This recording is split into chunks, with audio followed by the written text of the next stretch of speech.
ಅಸ್ಸಲಾಮು ಅಲೈಕುಂ. ನಾವು ಇಲ್ಲಿ ಅಲಿ ಕನ್ನಡ ಕಲಿ ಅಕಾಡೆಮಿಯ ವೇದಿಕೆಯಲ್ಲಿದ್ದೇವೆ. ಎಂದಿನಂತೆ ನಾವು ಸಂಪನ್ಮೂಲ ವ್ಯಕ್ತಿಗಳಿಂದ, ಮಹಾನ್ ವ್ಯಕ್ತಿಗಳಿಂದ ನಮಗೆ ದಿನನಿತ್ಯ ಒಂದು ಮೋಟಿವೇಶನ್ ಸಿಗುತ್ತೆ. ಹಾಗೆ ಮಾತಾದ ಒಬ್ಬ ಮೋಟಿವೇಶನಲ್ ಸ್ಪೀಕರ್ ನಮ್ಮ ಶಬೀರ್ ಸಾಹೇಬ್ ಅವರಿಂದ ಕೆಲವು ಹಿತನುಡಿಗಳನ್ನು ಕೇಳೋಣ ಇನ್ಶಾ ಅಲ್ಲಾಹ್. अस्सलामु अलैकुम वरहमतुल्लाहि वबरकातुहु. ನಹಮದು ರಸೂಲ್ ಅಲಾ ರಸೂಲಿಲ್ ಕರೀಂ ಅಮ್ಮಾ ಬಾದ್. ಸ್ನೇಹಿತರೆ, ಇವತ್ತು ಈ ಸೆಷನ್ನಲ್ಲಿ ನೀವು ಏನು ಟಂಗ್ ಟ್ವಿಸ್ಟರ್ ಅಂತ ಎಂಜಾಯ್ ಮಾಡಿದ್ವಿ. ಮಾತಾಡೋಕ್ಕೆ ಚೆನ್ನಾಗಿರುತ್ತೆ, ನಾಲಿಗೆ ತಿರುಗುತ್ತೆ, ನಾಲಿಗೆ ನುಲಿಗಳು ಅಂತ ಇದ್ವಿ. ಟಂಗ್ ಟ್ವಿಸ್ಟರ್ ಒಳ್ಳೆಯದು, ಯಾವುದಕ್ಕೆ? ಎಂಜಾಯ್ಗೆ, ಕಲಿಯೋಕ್ಕೆ. ಬಟ್ ಈ ಟಂಗ್ ಟ್ವಿಸ್ಟರ್ ಅನ್ನೋದು ಅಪಾಯಕಾರಿ ಅಂಶ. ಟಂಗ್ ಟ್ವಿಸ್ಟರ್ಗೆ ನಮ್ಮ ಸಂಸ್ಕೃತಿಯಲ್ಲಿ ಏನಂತ ಗೊತ್ತಾ? ಮುನಾಫಿಕ್ ಅಂತಾರೆ. ನಾಲಿಗೆ ಬದಲಿಸುವವನು, ಮಾತು ಬದಲಿಸಿದವನು ಮುನಾಫಿಕ್.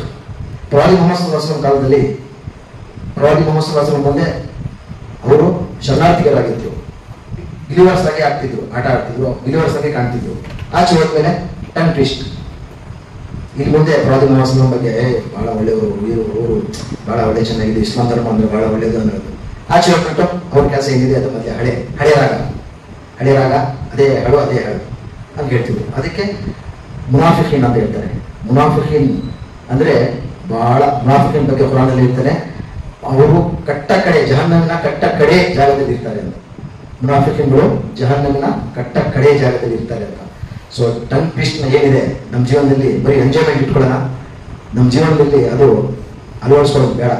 ಓನ್ಲಿ ಫಾರ್ ಎಂಜಾಯ್ಮೆಂಟ್ ಅಷ್ಟೇ. ನಾಲಿಗೆ ಒಂದೇ ಇರಬೇಕು, ಸತ್ಯ ಮನೆ ಇರಬೇಕು. ಒಂದು ಮಾತು ಹೇಳಿದ್ರೆ ಅದರಲ್ಲೇ ನಿಂತಿರ್ಬೇಕು. ನಾಲಿಗೆ ಬದಲಿಸಬಾರ್ದು ಯಾವತ್ತು. ಯಾಕಂದ್ರೆ ಟಂಗ್ ಟ್ವಿಸ್ಟರ್ ಬಹಳ ಡೇಂಜರ್. ಇನ್ನೊಂದು ಮುಂದೆ ಹೇಳೋದು, ನಿಮ್ ಬಗ್ಗೆ ಒಂದು ಚೆನ್ನಾಗಿ ಮಾತಾಡ್ತಿದ್ದ ಕಣೋ, ನಿನ್ ಬಹಳ ಒಳ್ಳೆ ಅನ್ಕೊಂಡಿದ್ದೀನಿ ಅಂತ ನಮ್ಮ ಮುಂದೆ ಹೇಳೋದು. ಜೈನ್ ಇಸ್ ವೆರಿ ಗುಡ್, ಬಹಳ ಒಳ್ಳೆ ಜೈನ್ ಚೆನ್ನಾಗಿ. ಜೈನ್ ಅಂದ್ರೆ ಅವ್ರು ಒಂದು ಸ್ವೀಟ್ ಬಿಟ್ಟು ಕೊಡಿಸ್ಬಿಟ್ಟು ಒಂದು ಕೂಲ್ ಡ್ರಿಂಕ್ಸ್ ಕೊಡಿಸ್ಬಿಡ್ತಾರೆ. ಹಿಂದೆ ಹೋಗ್ಬಿಟ್ಟು ಜೈನ ಅವನ ಜೊತೆ ಹೋಗ್ಬಿಟ್ರೆ ಉದಯ ಕತೆ, ತಪ್ಪು ತಿಳ್ಕೋಬೇಡಿ. ಹಂಗೆ ಅಂದ್ರೆ ನಾಲಿಗೆ ಟ್ವಿಸ್ಟ್ ಮಾಡಬಾರ್ದು. ಏನಿದ್ರು ನೇರ ಮನೆ ಇರಬೇಕು. ಈ ಹಿಂದೆ ಒಂದು ಯಾರೋ ಹದೀಸ್ ಹೇಳಿದ್ರು ಅನ್ಸುತ್ತೆ, ಮೂವರ ಪೈಕಿ 3 ಜನ ಇರ್ತೀವಿ ನಾವು. ಅದರಲ್ಲಿ ಇಬ್ರು ಆಚೆಗಳಿಗೆ ಮಾತಾಡಬಾರ್ದು. ಒಬ್ಬರು ಬಿಟ್ಟು ಇಬ್ರು ಹೋಗಿ ಬೇರೆ ಸಪ್ರೇಟ್ ಆಗಿ ಮಾತಾಡಬಾರ್ದು. ಯಾಕಂದ್ರೆ ಅವರು ಏನೇನು ಭಾವಿಸ್ತಾರೋ, ನನ್ನ ಬಗ್ಗೆ ಮಾತಾಡ್ತಾ ಇರ್ಬೋದು, ನನ್ನ ಬಗ್ಗೆ ಇವರೇನೋ ಮಾತಾಡ್ತಾ ಇರ್ಬೋದು, ನನ್ನ ಬಗ್ಗೆ ಒಳ್ಳೇದು ಮಾತಾಡ್ತಿದ್ದಾರೋ ಕೆಟ್ಟದ್ದು ಮಾತಾಡ್ತಿದ್ರು ಗೊತ್ತಿಲ್ಲ. ಸೊ ಅದಕ್ಕೆ ನಮ್ಮ ಇಸ್ಲಾಂ ಧರ್ಮದಲ್ಲಿ ಏನಿದೆ, 3 ಜನ 4 ಜನ ಇದ್ದಾಗ ನಾವು ಸಪ್ರೇಟ್ ಆಗಿ ಹೋಗಿ ಮಾತಾಡ್ಬೋದು. ಕಿವಿಯಲ್ಲಿ ಕುಸು ಅಂತ ಮಾತಾಡ್ಬೋದು. ಆಮೇಲೆ ಅನ್ಯ ಭಾಷೆಯಲ್ಲಿ, ಫಾರ್ ಎಕ್ಸಾಂಪಲ್ 3 ಜನ ಇರ್ತೀರಾ, ನಿಮ್ಗೆ ಇಬ್ಬರಿಗೆ ಕನ್ನಡ ಬರುತ್ತೆ, ಒಬ್ಬರು ಬರಲ್ಲ. ಸೊ ಅವ್ರ ಮುಂದೆ ಕನ್ನಡದಲ್ಲಿ ಮಾತಾಡ್ಬೋದು.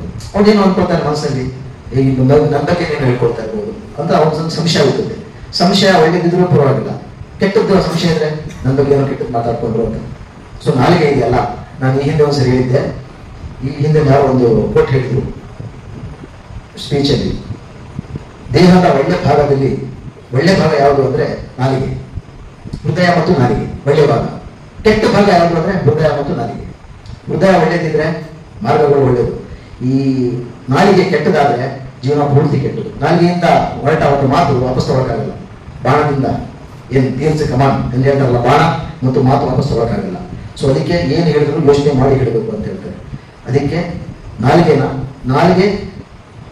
ಬೇರೆ ಹೆಸರು ಬರುತ್ತೆ. ನಾಲಿಗೆಗೆ ನಾವು ಶೂರಿಟಿ ಕೊಟ್ರೆ ಪ್ರವಾದಿ ಮೊಹಮ್ಮದ್ ನಮಗೆ ಜನ್ನತ್ನ ಶೂರಿಟಿ ಕೊಟ್ಟಿದ್ದಾರೆ. ಯಾಕಂದ್ರೆ ನಾಲಿಗೆ ಅಷ್ಟು, ನಾಲಿಗೆಯಿಂದ ಒಳ್ಳೇದು ಹೇಳ್ಬೋದು, ಕೆಟ್ಟದ್ದು ಹೇಳ್ಬೋದು. ಅದಕ್ಕೆ ನಾಲಿಗೆ ಇದೆಯಲ್ಲ, ನಾಲಿಗೆ ಬಳಕೆ ಇದೆಯಲ್ಲ, ಬಹಳ ಸೂಕ್ಷ್ಮವಾಗಿ ಮಾತಾಡಬೇಕು.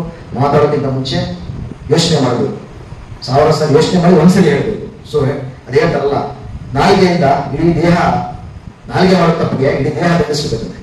ಸೊ ನಾಲಿಗೆಯಿಂದ ಬಹಳ ಕೆಟ್ಟ ಪರಿಣಾಮಗಳಾಗುತ್ತೆ. ಅದಕ್ಕೆ ನಾವು ನಾಲಿಗೆಯನ್ನ ಹಿಡಿತದಲ್ಲಿ ಇಟ್ಕೋಬೇಕು. ನಾಲಿಗೆಯನ್ನ ಬಹಳ ಹಿಡಿತದಲ್ಲಿ ಇಟ್ಕೊಂಡು ಯೋಚನೆ ಮಾಡಿ, 1000 ಸಲ ಯೋಚನೆ ಮಾಡಿ ಒಂದ್ಸಲಿ ಮಾತಾಡಬೇಕು. 1000 ಬಾರ್ ಸೋಚೋ ಬೇಗ ಬರ್ಬೋದು. ಹೇಳೋಕ್ಕಿಂತ ಮೌನವೇ ಬಂಗಾರ. ಮಾತು ಬೆಳ್ಳಿ ಆದ್ರೆ ಮೌನ ಬಂಗಾರ.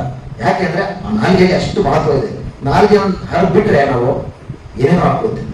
ಅದಕ್ಕೆ ದಯವಿಟ್ಟು ನಾಲಿಗೆ ಹಿಡಿತದಲ್ಲಿದ್ರೆ ಮನೆಯಲ್ಲೂ ಶಾಂತಿ ಇರುತ್ತೆ, ನಮ್ಮ ಶಾಲೆಗಳಲ್ಲೂ ಶಾಂತಿ ಇರುತ್ತೆ, ನಮ್ಮ ದೇಶದಲ್ಲೂ ಶಾಂತಿ ಇರುತ್ತೆ, ನಮ್ಮ ಸಮಾಜದಲ್ಲೂ ಶಾಂತಿ ಇರುತ್ತೆ ಅಂತ ಹೇಳ್ತಾ, ನಾಲಿಗೆಯ ಬಗ್ಗೆ ಜಾಗೃತಿಯಿಂದಿರಿ. ನಾಲಿಗೆ ಉಪಯೋಗಿಸುವಾಗ ಯೋಚನೆ ಮಾಡಿ ಉಪಯೋಗಿಸಿ ಅಂತ ಹೇಳ್ತಾ ನನ್ನ ಮಾತನ್ನು ಮುಗಿಸ್ತೀನಿ. ಅಸ್ಸಲಾಮು ಅಲೈಕುಂ ವರಹಮತುಲ್ಲಾಹಿ ವಬರಕಾತುಹು.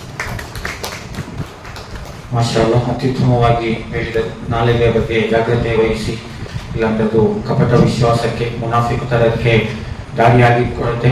ಸೊ ಇದು ಕೂಡ ನಾವು ಕಮ್ಯುನಿಕೇಶನ್ ಸ್ಕಿಲ್ ಬಗ್ಗೆ ಟ್ರೈನಿಂಗ್ ಕೊಡ್ತೀವಿ, ಮಾತಾಡೋ ಬಗ್ಗೆ ಟ್ರೈನಿಂಗ್ ಕೊಡ್ತೀವಿ. But it is very important that how you use it. Okay, many people who learn martial art or this karate kind of defense things, but what is the most important you have to keep in mind? You use it only for defense, not to trouble others. So it is important we use all our skills for the right purpose.